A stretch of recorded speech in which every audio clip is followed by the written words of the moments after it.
my buddy. What's up, Edward? Howdy doody, my friend. Where the hell have you been? I've been here. You've been gone. I have been gone. I've been just sitting on this. I've been sitting on the same Zoom meeting, just waiting for you to show up. I've recently visited the area of Texas that I highly dislike, Dallas, Texas, and I'm back home to A where little D. the humidity is just heavy as hell, and yeah, back though. Welcome home, buddy. I know, man. No, we had a blast. I do have a question for you though. All right. If you throw a cat out the window, does it become kitty litter? No, if it's dead, maybe. What's that? You'll say if it's dead, maybe.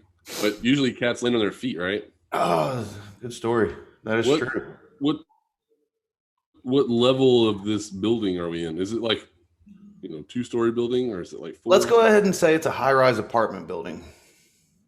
Okay, let's not, because then PETA will be on our ass.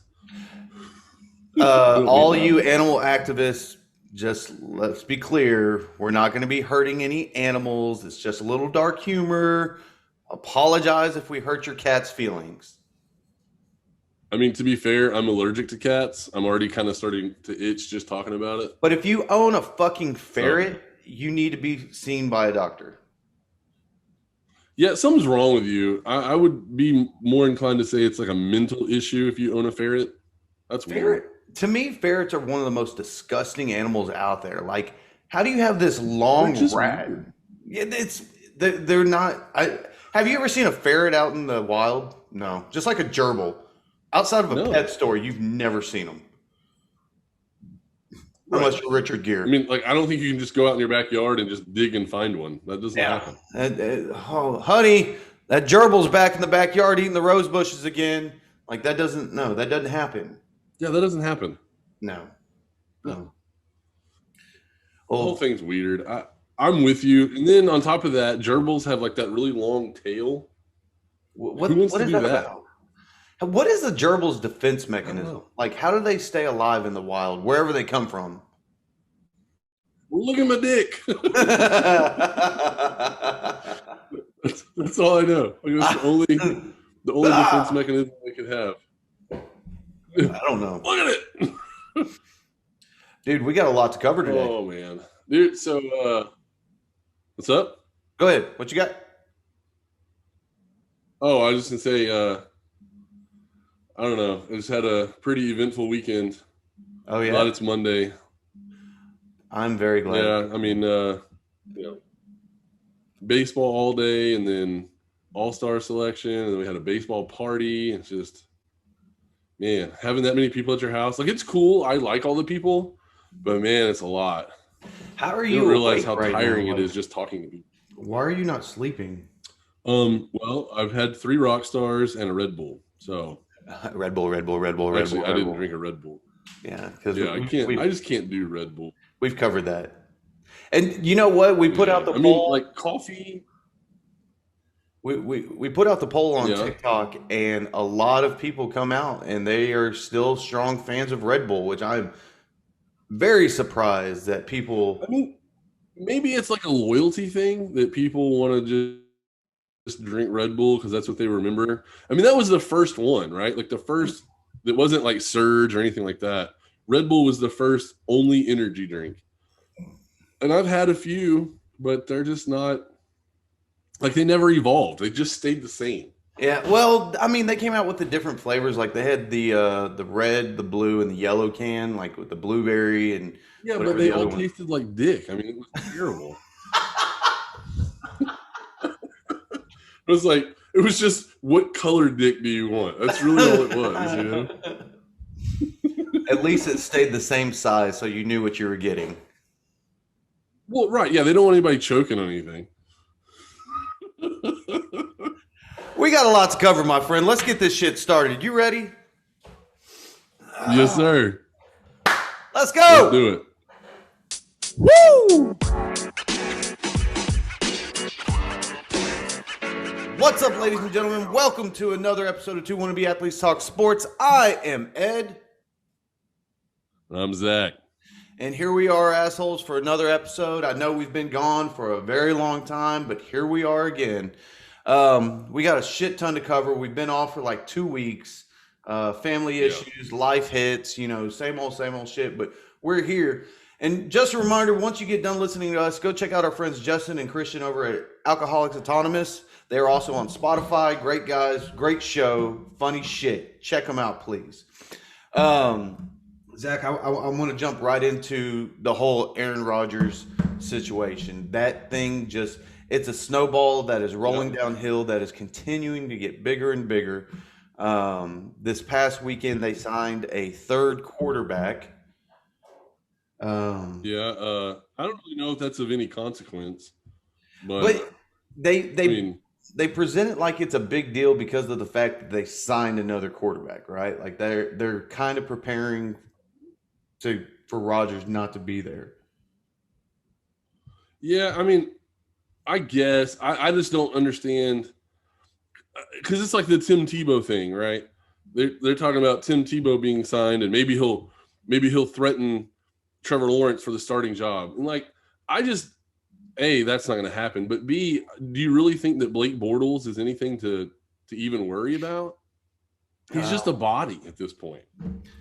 I don't know, man. Like it's kind of sus that they're doing that with them already having Jordan Love. They supposedly are claiming that they're not going to let Rodgers walk. They're not going to trade him, anything like that. Well, if you're saying this and you're going to try to stick to your guns, like, why are you going out and getting another quarterback? Yeah, I guess people like us, we're not GMs. We don't know the whole, roster scenario, but most teams carry 3 quarterbacks. That is true. So, they only had the one, and it's Jordan Love. And I kind of feel like the consensus around the NFL is that if tomorrow the Green Bay Packers showed up at his door and said, all right, it's all on you, he's not ready. And, if that happens, Blake Bortles, we know, already has played. He's played in the AFC Championship game. So, he's definitely more seasoned than Jordan Love. So it's possible that this is just hey, you know what? Aaron Rodgers does get injured. We need another guy. I don't know. I feel like there's no substance. Looking at it right now, I was with you the whole way until I just looked at this depth chart. I thought it was Blake Bortles, or no, Blake Bortles is with Green Bay. How come he's not on the depth chart? I'm seeing Kurt. I was going to say, he just signed. Benkert. Kurt Benkert. Yeah, I don't know who that is. I don't either. So he's not important. Yeah.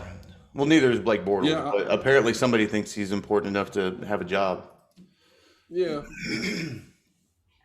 Like I said, I don't think it's any. I don't even think this wouldn't even make Aaron Rodgers mad. You know what I mean? He just knows they've got to have a better quarterback. At this point, does anything else make him mad because of the fact they won't pay him? They're dragging their nuts on him. At this point, I think he's already reached a certain level of mad to where anything else that they do against him is not going to piss him off. Yeah, I agree with you. I feel like all this is just he's already to that point of I just want out. Right. And there's nothing else that's going to make it. I guess when you get to that point, like you said, once you're to the point of I don't want to come back, there's really no other level to go to, Right. So I think that's true. It's really sad to me to see this happen to a quarterback that's that good. Absolutely. But and I guess really undercover, this is kind of the same thing that happened with Tom Brady in New England. He wanted to play there, and I'm not sure if the relationship with Bill Belichick was just it got too much. It sounds like it's a lot anyway. So I don't really understand why after, what was it, 19 or 20 seasons with Bill Belichick, now he's ready to move on. I think the media hyped that shit up way too much, and I don't think that there was a problem between Tom and Bill. I think it was more the fact that I mean, I hope not, right? Right. I hope for everything that that's not what happened. Because how do you last on a team that long if there's so much like trouble between you and the coach, but Yeah. yet still produce and win so many championships? I don't know. Yeah. I Maybe mean, I'm with you. It sounds like there's no way that that was a huge rift, even though that's what the media said. And there is some discussion that, Tom Brady wanted this trainer around and Bill Belichick hated him and all that kind of stuff. But I mean, that's like mediocre shit. That's not anything crazy, you know? right. So, but yeah, I don't understand how a franchise can get themselves into a situation where Aaron Rodgers, the MVP, doesn't want to play for you again. Right. Like that It's, sucks. and you as an organization, if you're sitting back and going, good riddance, like you're an idiot. You're a complete Yeah, moron. that's dumb. You Mhm. you need to go ahead and You're a just sell moron. the team to somebody else who actually cares. Hell, I'll buy it for I don't know. I got about $8 in my wallet right now. Like I'll break my piggy bank. absolutely. But we both agree that any team that he goes to, he's going to be outstanding with the exception of Detroit. Um, seriously, there's nobody there in Detroit that I don't think it matters, man. I think any team he goes to is instant Super Bowl contender. you mean to tell me right now, if Aaron Rodgers went to Detroit, they would be contenders for the Super Bowl. I already told you this, 100%. I'm gonna say at best wild card because their defense sucks and they have no Okay. wide receivers. So you're telling me he's never made it to a Super Bowl as a wild card? Because he has. So I don't even care. How many I Super think Bowls that's have you been good to? enough. All he's got to do is get to the show. That's true. Um, speaking of the show, we're gonna go Yep. little college football, Oh yeah. ladies and gentlemen. Your Sam Houston State University Bearcats are now national champions of the FCS. Eat 'em up, cats! Eat 'em up, cats. Yeah, buddy. Man, Yesterday, they faced they off. tried to lose that game. They tried real Boy, hard. let me tell you. So, the Sam Houston Bearcats, this entire playoff system that they have, came back in every single one of the games. North Dakota State, they were down. Yep. They came back. James Madison, they were down and they came back. And one of the most epic third quarter comebacks ever. Fourth quarter yesterday against South Dakota State. Yeah. Come back in the fourth with 15 seconds left. Little 5-yard end zone pass straight up the middle. And the Bearcats take the win. Outstanding game. Yep. If you don't know who the Bearcats are, That you was do awesome, now. man. You do now. Yep. Yeah, that I've been giving that quarterback all kinds of shit because he can't throw like a little 5-yard touch pass. But that in cut route that he threw into the end zone into triple coverage into the smallest window, he needed every bit of that fastball that he has. But hell of a throw, man. And the kid they have on there, Jaquiz Rogers, I believe his name is. He got MVP for yesterday and was outstanding. Like all season, he's been great. Yeah. The defense has kind of been what's carrying them. I mean, and in the championship game, the offense kind of stepped up and bailed out the defense. They got beat up by that running back from South Dakota State. He broke off like a 78-yard run in the third quarter, and I think that's what gave him the lead. And it's crazy. That kid's really good. And you said he's a true freshman. I believe so. If I heard the announcers correctly yesterday, that's even scarier. That just means that next year you got to deal with his ass again. But hell of a fucking game. Like if you missed it, go to YouTube, see if you can't catch it. That was an actual good game. And you know what I liked is the fact that a lot of people were so happy to see football in the spring. Like I wish they would have some type of system to where whether it be college or NFL to where you have football all year round because then we would have a hell of a lot more to talk about. Yeah. But Yep. it is what it is, and we're going back into a regular system that we've been with. So Uh, speaking, well, Yeah, it while looks like that kid Isaiah Davis. He's 6'1", 220 pounds. He rushed for 178 yards on 14 carries. did it say if he was a true freshman? That's pretty crazy. That's on. Yep, class freshman. Yep. He's from Joplin, Missouri. Joplin, Missouri. Where the I've hell shut that down a is? couple I of don't know. bars out in Joplin, Missouri. No, you haven't. I have.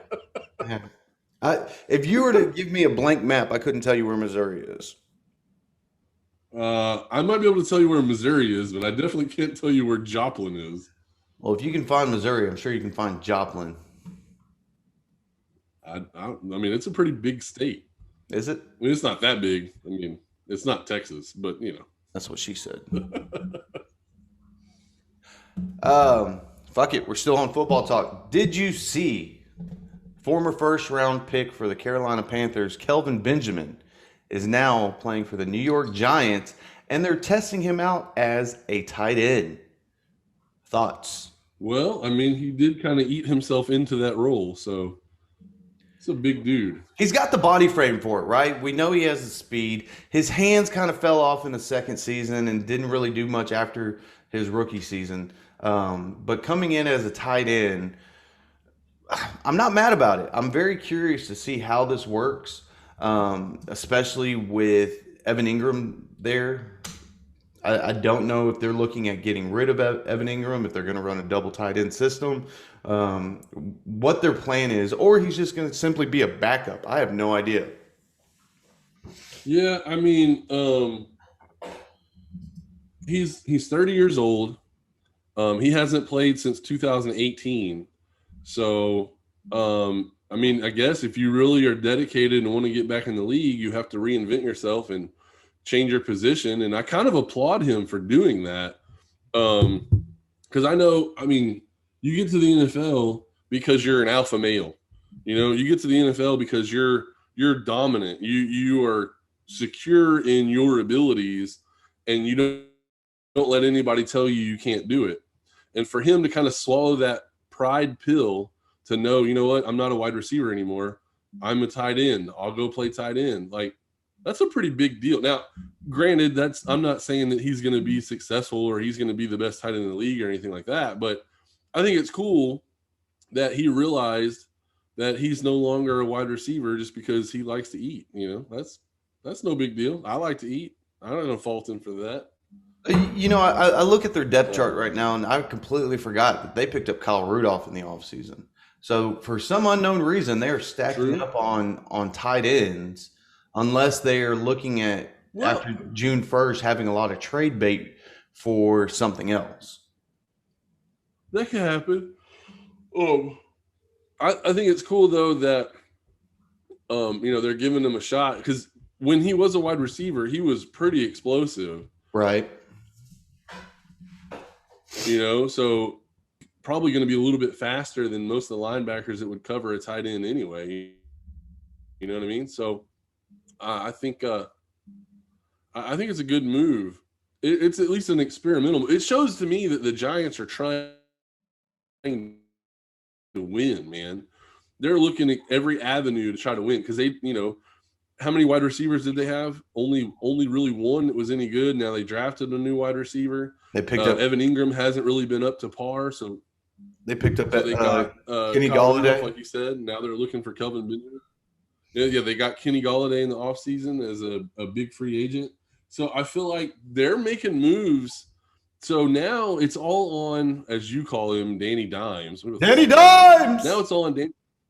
F that guy. But now it's all on Daniel Jones. They're putting the ball in his court, and I think it's a good move. You draft a quarterback in the first round. Until you put all the pieces around him, you're never going to know what he is. So throw it all at the wall and see what sticks, man. So here's my whole take on that. Like, we've seen it. We saw it with Cleveland a couple of years ago, to where on paper they had probably the best offense around. The problem was the coaching staff that was there was so overwhelmed with the talent that they had, they could not create an offense that just made all these players work together. That's going to be a big problem for Jason Garrett, because Jason Garrett now has all this talent on the offense. How do you get all of them to just flow together in this one type offense?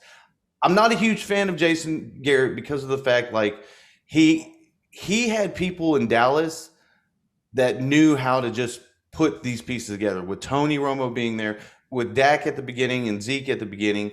Like, did Jason Garrett have any hand in how they were coached? No, no, not one. We've seen that because of the fact that the team at some point started giving up on Jason Garrett, right? If the coach has any full control over the team, you never see a team just drop a coach the way that they dropped Jason Garrett. So I think it's going to be Well, a big I mean, problem for also him. though, he was there for a really long time, and I kind of feel like after you've been there for so long, the same message just begins to. It just sounds like like you know how a ceiling fan at first you're in there, and ceiling fan it makes a weird noise, and you just get used to it. But then after hearing that same ceiling fan for 10, 15 years, now it's just you know what it's really annoying. It's time to Right. replace it, and so while I agree with you that you know he lost the team and they quit on him and all that kind of stuff, I agree with that. And also, there were a lot of injuries and a lot of just bad luck that happened too. So I'm not going to completely fault him on that, but I mean, yeah, ultimately it all falls on his head, you know. So Well, it I'm with doesn't you, but yeah, complete, I just don't know if he's innovative enough. and it doesn't really completely just fall on him. Joe Judge, as a head coach, gets the final say of everything, right? Jason Garrett is there to create the offense, or Oh, I meant when he was in Dallas. oh yeah, yeah, yeah, yeah. But like, hopefully, you're getting a fully healthy Saquon Barkley. Danny Dimes, this is his year. Like you said, all the pieces that are there in front of him, this is Yeah, shit or get off the pot time for him. Like, if you can't work with this much talent around you, 100%. you don't need to be in New York. You don't even need to be in the NFL, because other teams would kill to I'm have with this you type on of that. talent. So, Yeah, this team is on paper, like you said, this team is pretty stacked, and they're looking around to make sure that they can find any kind of talent anywhere else to try to improve the team. So at least they're making the right move. Now, like we both said, who knows if they'll pan out? We don't know, but at least they're making the attempt to make that team better to win. absolutely. Would you be mad if they go, I don't know, under 500 this year and they still keep uh, Daniel Jones? Um, I don't think so. It would depend on how he performs, right? If they go well, I guess if they go 6-11, technically, if they do that, but he throws for 4,000 yards and he's got like 25 touchdowns, 10 interceptions, I think that's a victory for him. Bro, if they go 6-11 with those kind of stats, something's wrong. Well, but I mean that it's also look, it's a two-way game. You still got to play. Well, it's a three-way game. You still got Yeah, to be able to play special teams. You still got to play defense, and you still got to play offense. So just because he plays well, that doesn't necessarily translate to wins, right? Because down here in Houston, Deshaun Watson had probably his best statistical career, and what they won 4 games, true. five. Very, very So true. I mean, it's not always, and that's why I don't understand why everybody always wants to give praise to these quarterbacks that win and they want to tear down these quarterbacks that lose. I mean, ultimately, I understand that the ball is in his hands every offensive play, but you still got to have a defense. Like, to me, the NFL is still the number one team sport. No matter what superstars you add, if you have scrubs everywhere else, you're going to lose. NBA, you add one superstar, now all of a sudden you're a playoff team. Yeah. Major League Baseball, you had one bat or you had one pitcher. Now all of a sudden your team's winning every fifth day, or you're getting more RBIs and your team's winning. You know what I mean? Yep. Like one player can make a huge impact in those sports, but in the NFL, you can have a defensive player of the year and only win 2 games. True. You can have the offensive rookie of the year and you can go 4-12. So I mean, all kinds of crazy things can happen. So I'm just not. I'm not understanding. Oh well, they didn't make the playoffs, so we got to change the quarterback. Well, yeah, but the quarterback threw for 5,000 yards. Why are you changing the quarterback? He's obviously not the problem. So we'll see what happens. I think it might be playoffs or bust for the front office, Yes. but it might not be that for Daniel Jones. With talking like that, did you happen to see the schedule releases for the NFL teams? I mean, yes and no. I mean, I just don't really care, You just if that want it to makes any start. sense. Like, yeah, I'm just ready for week one. Let's go. Who's going to make the team? Who's going to be on the depth chart? Who's going to be a starting quarterback? Like, I just want to see all that. So, a story came across my desk from my intern to where something that has happened for the first time in like X amount of years. The Cleveland Browns have a very unusual schedule to where they play the same team back to back. This is the first time it's happened Yeah, since that like happens very rarely, but it does happen. I think it either like 1990 was the last time it happened, maybe. But they play Baltimore in week 12. Week 13, they get a bye week, and then they play Baltimore again in week 14. That's Well, so I thought Minnesota did that recently. They played somebody, they went on a bye week, and then they played the exact same team on the road. now that may have happened I can't with remember. a game and then going into the playoffs, like wild card or something, and having to play the same team again. That sounds pretty familiar. But as far as regular season, I want to say this is the first time this happened in a while. Okay. Trying to look it Yeah, up, I'm looking but on. Yeah, I'm pretty sure it's happened before, but I just don't remember. Um, because I thought there was also another instance where somebody played a team in week 16 and then played a team in week 17, like the same team, right. and then played them the first week in the playoffs too. Here's my thing though. Do you really consider it back to back, even though there's a bye week in between? No. Yes. Okay. I get you're going to play the same team again, but it's not like week 13 you're playing them, and then week 14 you're back, you're home or away playing the same team again. Yeah. Um, I don't know. Maybe that hasn't happened in a while, to where during regular season you play one team at home and then you're away the very next week playing the same team. Yeah, I don't know. I don't know if I've ever seen that happen. Um, I'm with you. You know what? As much as I'm excited about week one, for some reason I'm super excited to see what happens on June 1st. Because when June Yeah. 1st comes up, we're going to see new traction with Aaron Rodgers. We're going to see new traction with Deshaun Watson. Hell, we might even see something with Russell Wilson at that point. Like, for some reason, when June 1st comes, Maybe. I think that's the one that's going to stay in, with his team for sure. Like, I would bet the house I'm that with you on Russell that. Wilson starts for Seattle. I'm with you on that one. But yeah, I'm really excited because Mark Schlereth, somebody who I trust pretty much, he swears up and down that Aaron Rodgers will be traded to the Denver Broncos June 2nd. So, I mean, hope so, because like I said, that makes us instant Super Bowl contenders, man. Right. Especially with the moves they made on defense in the draft. I mean, I'm ecstatic about this defense. Well, with talking about Denver, I saw that Deshaun Hamilton is out for the season with an off-season tear of his ACL. Yeah, the reports that I was reading where they were trying to trade him in the offseason, and then once he tore his ACL, then they just decided to cut him. Um, I guess they couldn't find a trade partner, so they just let him go. Yeah. Oh, excuse me. One thing that I'm hearing the Broncos are getting a lot of flack for is they had an offensive tackle. He was supposed to play right tackle. Juwan, I think his name is Juwan Jones. Hold on. Anyway, he was supposed to be their right tackle. They signed him to a free agent contract 2 years ago, and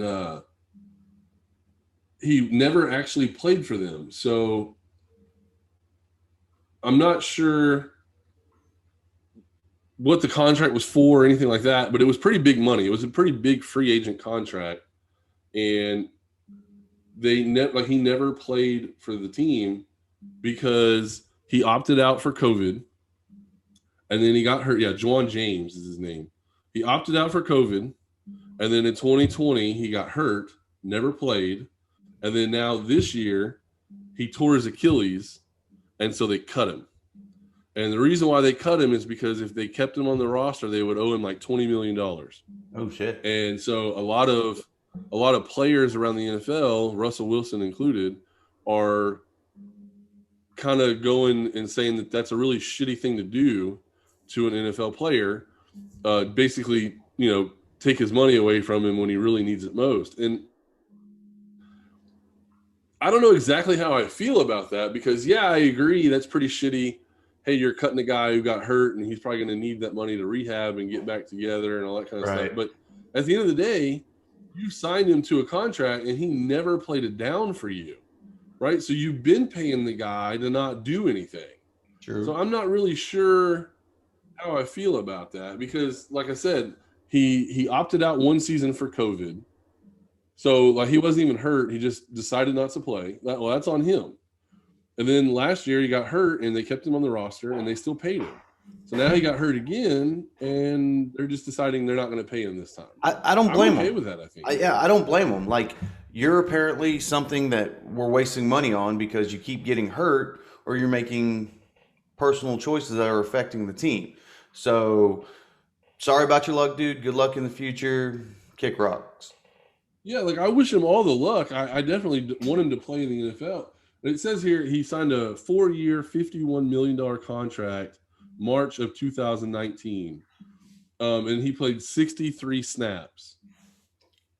He had multiple knee issues in 2019, and that's why he didn't play. And then 2020, he opted out because of Corona. Right. And then he got injured. He got injured off-site, not in the Broncos training facility, somewhere at home, tore his Achilles. And so it cost him $15 million, basically. Sorry, dude. So whatever kind of diet you're on, whatever workout regimen you're doing, you need to do a better job because apparently nothing you're doing is working because you keep getting fucking hurt. I don't know, man. Oh, let's And it sounds pretty shitty, like when you don't dive into the details, but I just wanted to put it out there that, and then opted out of 2020. So I mean, kind of on him. Those of y'all who are listening and watching, we apologize. We have great value internet, therefore that's why we keep having the ins and outs. But hey, the show must go on. That's right. Let's talk about the other. We'll get some sponsors and we'll improve our equipment. Absolutely, man. I was hoping to win the lotto this past week so we could finally build our podcast studio, and this hell yeah wouldn't have to happen. But I was off by like 6 numbers, so. Yeah, there's always apparently next time. You need all 6 of them. I thought you just needed 2, and they said that wasn't enough. It's fucking crazy, man. Dude, so I tried to change mine with a Sharpie, and they really frown upon that. I wrote winner on there, and they said get out. Yeah, I got mine notarized. It says that I won. I don't know.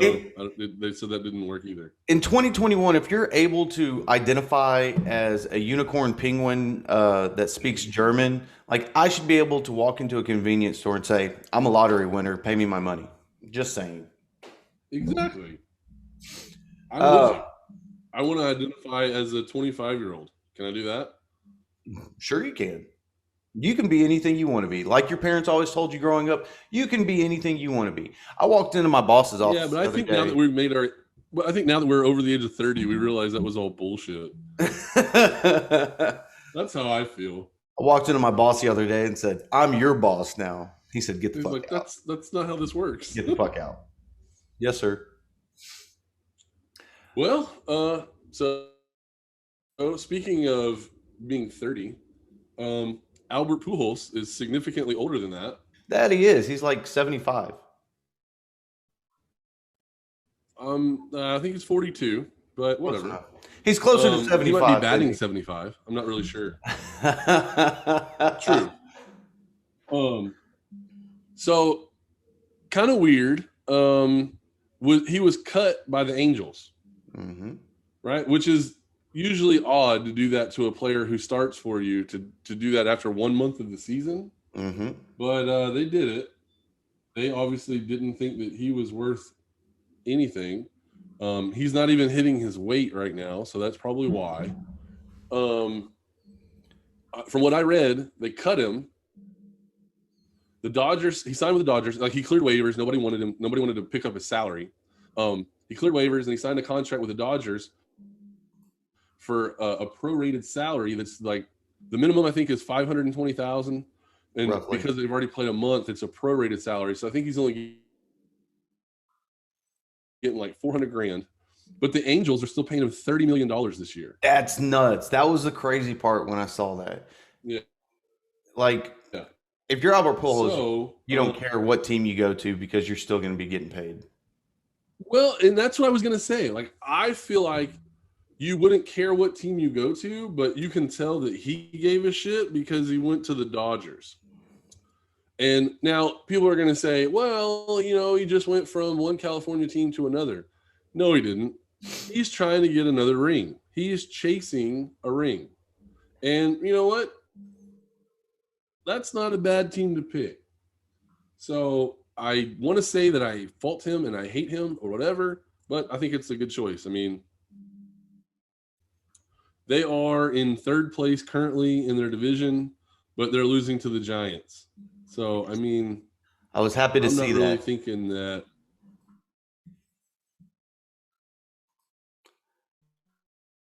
I lose you? Their pitching is really good and their batting sucks. Yes. So I'm not sure how long they'll be able to stay in first place. Plus, the team that's right behind them by half a game is the Padres. Yep. And we know how good the Padres are. So, and then Yu Darvish for the Padres, it's like all of a sudden he's like found the fountain of youth or something. He's a Cy Young candidate. He's, man, everybody used to talk shit about him like 2-3 years ago about how he was tipping pitches and everything. Now he's right back to fooling people. Well, look at he's it. pretty good. He's got a sub-3 ERA. Once, I mean, he's pitching very well. Once he left the Dodgers and then went to Chicago, he fell off a lot. And people are like, what the hell happened? I guess the whole tipping and this and that. Like, people are finally. Well, Yu Darvish pitched for the Rangers, but whatever. I know what you mean. I thought he went to the Cubs after the Dodgers.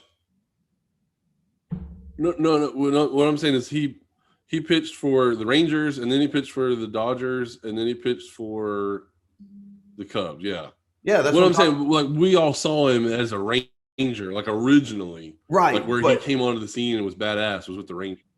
But he got a lot more media attention during that World Series run against the Astros and just getting rocked because if I remember correctly, okay, I'm sorry. If I remember correctly, during the playoffs, he had a stellar performance throughout the entire playoffs. But once he got into the World Series, like, people were like, how is this pitcher, how is Yu Darvish this great in the playoffs and now in the World Series he's not performing? And then he gets traded or goes to the Cubs and just falls off. But like you're saying, now that he's with whatchamacallit, San Diego, either the coaching staff there has got him to where he needs to be at that top tier level again, or he looked within himself and found out, I have to make changes. It's not going to be everybody else. Who knows? Talking about the Dodgers actually got a little hit on their squad with Corey Seager. He's going to be out for some time. He doesn't need surgery, but he has a broken hand. Also, at the same point, though, like, they're not taking that big of a hit because they have Gavin Lux behind them. I'm a fan of Gavin Lux. I'm not a fan of the Dodgers, but Gavin Lux is a pretty decent player. His rookie season last year, he stepped up and showed that why he's in the majors. Him filling in for Corey Seager, their bats and their defense are not going to drop that much, in my opinion. Well, I mean, maybe not. I disagree a little bit that it won't cost them anything. Currently, the current MVP odds, Mookie Betts is number 5, Corey Seager is number 7. Yeah. Right? So, I mean, it is a pretty big loss. I mean, anytime you lose somebody that's being considered for MVP betting, has like top odds to be MVP, it's a pretty big loss. But I agree with you. The Lux kid is something special. I mean, like you said, I don't like the Dodgers either. I'm not a fan, but I like watching good baseball, and the kid knows how to play baseball. He's pretty Absolutely. good. You know, he's been up he's been up to the plate 104 times with a 231 average right now. And for somebody who's just in a rotation spot, I'm not mad at those numbers.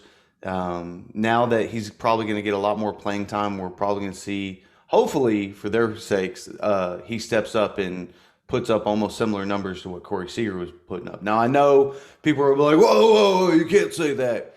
I'm just saying the kid's getting a lot more playing time to where we can actually see if he's actually worth all the hype. Yeah. Well, and, we'll see. Like, I mean, he's definitely going to get a shot. He's playing baseball for the Dodgers. I mean, right now they're in the spotlight. They're like one of the hottest teams. Yep. So there's that. Because you look at it, his rookie I hate season. to say that. It makes me want to throw up a little bit. Huh? No, I'm with you on that, man. I don't want to give the Dodgers credit. I'd rather give individual players credit because like it just makes me sick to even compliment the Dodgers as a whole. Yeah, I'm not a But fan. I'm with you though. Baseball's baseball. I don't know. Like you and I were talking before we started recording. Like you were bringing up the question of NFL teams you hate. Do you hate more? Do you have more hatred Oh yeah. toward an NFL team, or do you have more hatred towards a Major League Baseball team? See, and that's what I was going to bring up. I hate MLB baseball teams, I'm with you on that. but I hate players in the NFL. I totally understand that. The the '90s, I hated the Braves because of the fact that Yep. they were the reason why the Astros always got shut out in the playoffs. Is the fucking Braves. Same thing with Him and the Braves and Chipper Jones. Fuck that guy. yes, and then it was the Even though Cardinals. he's a Hall of Famer and he's probably one of the best players ever. I had hatred towards the Cardinals at one point because they would stop the Astros in the regular season, or if it wasn't the Cardinals, it was the Cubs. Like, but Yep. now I think because of how much hatred they put towards the Astros, the Dodgers are the team I hate right now. I can't stand them. Yeah. So like I was gonna say, I hate the Dodgers, but I really hate the most annoying people when it comes to sports because they got applauded for their response to when the Astros went to visit, and they played at Yankee Stadium, and basically the entire Yankee crowd just yelled F-bombs at every Astros player, regardless of whether they were on the 2017 team or not. That didn't matter because, Yankee fans are stupid. They were yelling at Michael Brantley, cheater. Dumbasses. Michael Brantley was not on the 2017 Astros team. What the fuck is wrong with you? Well, even Right? like But fans there that also, were wearing jerseys were getting attacked by Yankee fans. Like that's despicable, Right. in my opinion. Well, yeah, and but the best part of all of it is the only reason why your team hasn't been named as a cheater is because they had to sue Major League Baseball to make sure that a letter didn't come out in the open.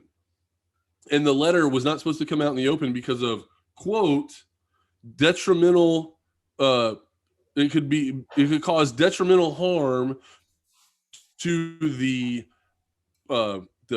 public opinion of the Major League Baseball team. So basically, if this letter comes out, people are going to hate the Yankees. Well, guess what? I hate the Yankees anyway. Go fuck yourselves. Y'all cheated. Y'all did some shit you weren't supposed to do, and it's being covered up by your lawyer, right? So because your lawyer covered it up, no one knows what you did. But, I mean, Carlos Beltran played there 3 seasons or 4 seasons before he came to the Astros. So I can imagine what you assholes were doing. Well, So also this remember, idea of you guys are holier than thou and you're not the cheaters, fuck y'all. Y'all did the exact same shit. You just didn't get caught because Major League Baseball is going to cover up for their little babies. but Joe Girardi on MLB Tonight explained right after the Astros scandal what they were doing, And hands down, the way he described it is cheating, about how they had somebody up in the booth 100%. and then they teed it off to the dugout, and the dugout shot it out to the person on second base or whatever it may be. Let's not forget the Yankees and Red Sox with the whole Apple Watch gate bullshit. Both teams cheated then. The Yankees during that game were calling pitches from the relief pitching cage out in the outfield, calling into the dugout. Nothing happened to them there. Don't forget all the steroids that the players did over there. Jason Giambi, allegedly Roger Clemens, Andy Pettit admitted to doing steroids while being with the Yankees. Alex Rodriguez is admitted to doing steroids throughout his entire career. So you can't come at anybody and be like, "Oh, we're so great and we're so pure." No, stop. All right, and that goes across the board for all Major League Baseball. There's loopholes within baseball to where every single team takes an advantage of those loopholes. And at the end of the day, if you're going to, you need to call it cheating. All right, because you're doing something that's not within the rule books, right? That's baseball. That's been baseball for decades. They even had the Yankees. I'm not making excuses. I'm still mad that the Astros did what they did, because to me, what the Astros did is just not that. It's just above and beyond how bad that I would ever think that sign stealing would be. Like, you can't use a camera. Like you can't. Now, if you're on second base and you're looking at the catcher, like that's one thing. Like that's within the confines of the game, right? I'm okay with that. But yeah, using binoculars from the stands or a camera from the stands or a camera from the bullpen, like that's bullshit. You can't do that. That's the exact same level. It's a disgrace as Astro fans that that's how our first World Series win came about. It sucks. It really does. And then on top of that, I'm still hearing like New York Yankee media people, like the people that cover the team exclusively, they are saying that the Yankees players and fans feel like the Astros not only stole a chance for them at a World Series in 2017. Okay, like I'll accept that. But they said 2019, they did the same thing. They stole another chance from the Yankees to be in the World Series by cheating. And I'm thinking, how the fuck did they do that? No. That's just you being butthurt because Aroldis Chapman can't throw a strike. The only pitch he could throw for a strike was that slider, and Altuve tattooed that motherfucker. Yep. So I'm not sure what they're even talking about. I think they're just butthurt. They got their dick knocked in the dirt, and they're mad about it. But, okay, so also at the same time, you have to look at the other side of the ball, right? How is the Yankees' bats against the Astros pitching? The pitching, you can't cheat. If you're hitting 114 in the ALC Championship Series, the AL Championship Series, I can't say that right, but whatever. If you're hitting 114 in the ALCS, that's on you. You suck. You can't blame fully. Now, 17, yes, the batting was cheating from the Astros, but their pitching, you couldn't stop their pitching in 2017. Nobody could. Well, but the Astros hit pretty damn good at Yankee Stadium too. So that is true. And I want to say that they put out studies as far as their away games too. They were, especially against the Yankees, they hit better against the Yankees in Yankee Stadium than they did at home. Well, that entire year they had like their winning percentage on the road was like 100 points higher than it was at home. So I mean, I'm not going to try to justify them cheating because regardless of what they did, they cheated. Absolutely. But the way that the study went, they cheated, but it actually didn't even help them. Right. Their stats were just as good had they not done that. Yep. So now, I mean, granted, in a couple spots, it probably helped them win a couple more games than they should have. I get it, and I'm not condoning it because they're cheaters.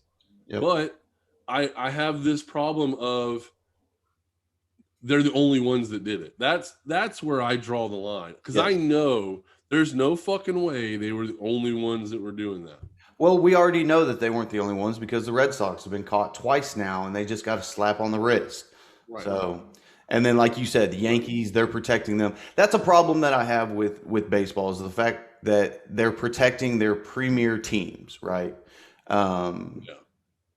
that's garbage to me. Every team should be a premier team. Every team is a professional team for a reason.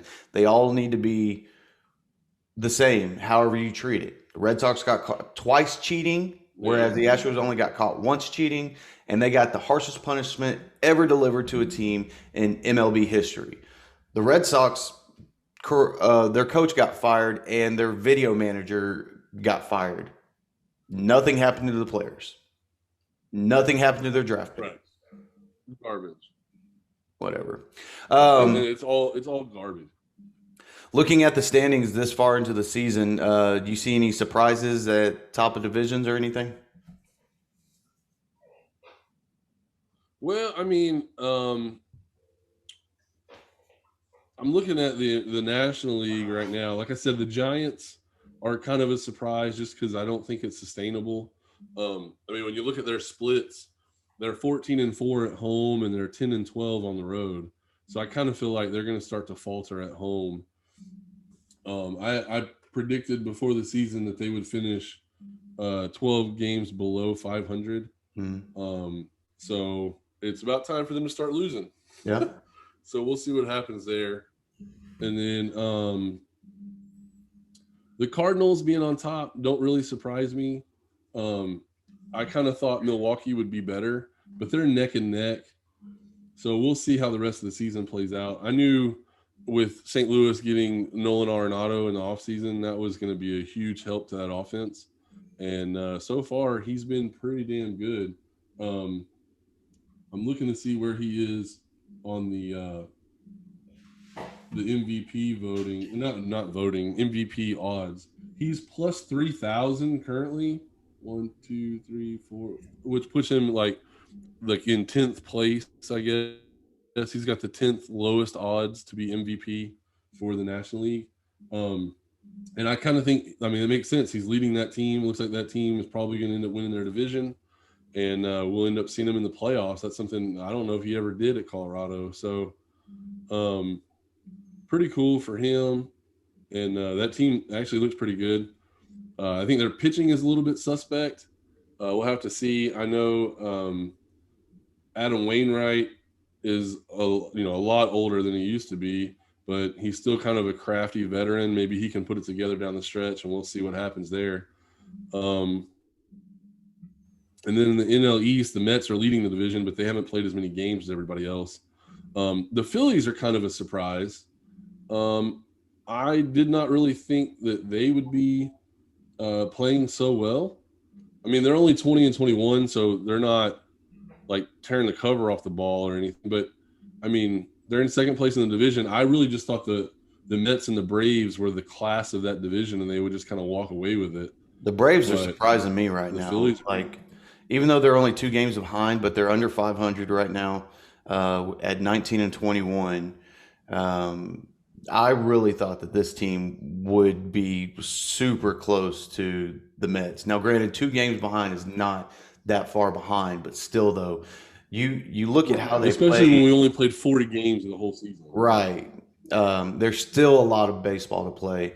But I want to see the Braves get closer to the Mets, if not take over. But it's hard to say that with the Mets in that powerhouse offense they have. And their pitching is no joke. Plus, their pitching is so great. Yeah, and then Noah Syndergaard is still on the disabled list, so he's still going to come back, almost mid-season. So, that's bizarre. I mean, that's just another. I mean, that's almost the same thing as acquiring a starting pitcher at the deadline. It's going to be a pretty good shot in the arm for that rotation. If he can come back and be the dominant guy that we're used to. I think seeing Boston, but yeah, in the American League, there's probably one surprise really with the Red Sox. Yeah, the Red Sox are playing very, very well. They're not playing so good at home. They're 13-12 at home, but they're 12-5 on the road, and they're 25-17. They're leading the division, and everybody knows that division has the Blue Jays, the Yankees, and the Rays in it, and they're playing pretty well. I think the last time that we did an update, the Orioles were actually leading the division, and they've just fell falling off the map fell like we off thought big. they would. And I got real excited too because they came out and just was destroying the Yankees and other teams. And I was like, oh, this is it. And I want to say I called them as winning the East. I think I took a wild card on that, and I want to say I called Baltimore. I may have I called the don't Blue Jays. remember. I wrote it down somewhere, but I'm gonna have my that was intern look at that's a that. pretty big flyer. But yeah, look, I mean, looking at the rest, like the White Sox and the Indians are neck and neck there in the AL Central. I picked the Twins, and the Twins just suck. So not really sure what's happening there. They're 13-25. They've won 2 of their last 10 games. The Twins are dead. Let's go ahead and. I don't like eliminating teams after 1 month of the season, but I'm going to just go ahead and kick them out. They're not going to make the playoffs. I don't know. Them and the Tigers both sitting at 10.5 games back is pretty brutal. They've got the largest gap from top of the division throughout the league right now. Baltimore 7 games behind. Well, then fuck it. Let's just go ahead and say the Tigers are dead too. Colorado's 9.5 That games. bitch Carol Baskin, she killed the Tigers. Fucking Carol Baskins. Excuse me. Man. In the West, I mean, it's kind of what we thought would be Astros and Athletics fighting for the top. Mariners are kind of right behind them. I'm putting a couple games together, but I'm still keeping an eye on the Angels, man. The Angels, even being 6.5 games back, like Trout's playing at Trout status. Ohtani is just fucking outstanding right now. Yeah, I mean that's one cool thing right now. The Angels, the top 2 MVP odds, Mike Trout is plus 170, and then Shohei Ohtani is plus 625. They're the top 2. So I don't know if that's ever happened where you had 2 teammates finish that close in MVP voting, and that might be good for Vladimir Guerrero or this Byron Buxton guy. Yes. Because if those 2 guys, oh my God, I can't say his name now. Shohei Ohtani and Mike Trout, if they're splitting votes, then it might make it to where a guy that actually is probably 3rd place finishes as the number 1 MVP vote getter. Dude, it's crazy that Ohtani's been up to bat 149 times and he has a 262 batting average. And then right behind him, you have Trout ahead of him batting at 333. Now, granted, he's been up to bat a little bit less, but still. And then you turn around and then you look at Ohtani's pitching, and what is he sitting at? Come on, computer. Ohtani is where the fuck is it? Oh, this is garbage.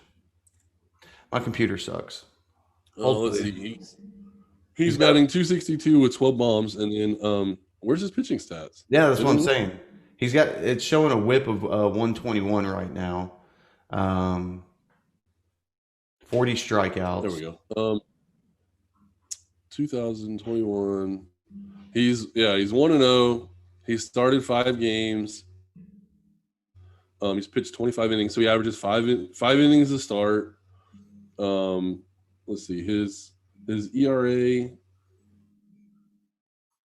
Oh, I had to keep scrolling over. There it is. 210. I don't know what ERA plus is. They come up with all these damn stats. But a whip of 1.29 is pretty damn good. Yeah. I don't know what all these extra stats are. These are crazy. Win probability, batted ball percentage, pitching ratios. Good God, what is all this stuff? I'm not savvy with all the new baseball stats. I just like strikeouts, walks, hits, ERA, whip. That's all I really need. I don't know what all this other stuff is.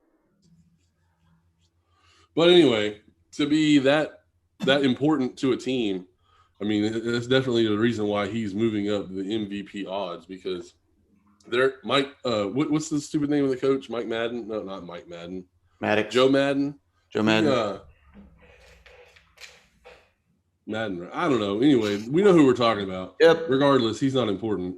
But for him to just kind of sit back and let Shohei Ohtani just be himself and be a baseball player, I think that's probably the coolest thing, because Absolutely. usually teams, they don't want their starting pitchers to do anything crazy. They just want them to show up, pitch their bullpen sessions, and then pitch every fifth day and be done with it. But like the other night, he pitched 7 innings, and then instead of pulling him out of the game, they just moved him to right field and brought in a pitcher. Yeah. Like, when has that ever happened? So Not since that's Little some League. cool stuff happening. You know, I'm really liking it. Well, man, this has been another outstanding show with you, sir. Those of y'all who are listening and following us, we appreciate it. Share us to your family, your next book club, your next AA meeting, your parole hearing. Let people know about us. Share us, right? Like, just tell your cashier at Walmart, your cashier at Target, or wherever you're shopping. I mean, just randomly drop us into conversations. We're not wearing them now, but we do have t-shirts. We got some things in the work. Yeah. We're going to be getting some merch out there, and we might even be doing a couple of raffles. You know what I'm saying? A couple of giveaways. I mean, I don't know. We'll see what's going on. Shit's in the work, and it's all because of y'all. Y'all are the ones that are helping us do this. We're growing constantly.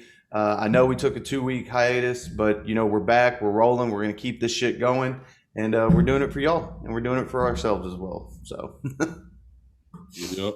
Yeah, I mean, really, we do it for ourselves because we just like to get on here and talk sports and just bullshit with each other. But it's really fun to hear feedback from you guys. You know, to get texts from people that are listening that, hey, you know what?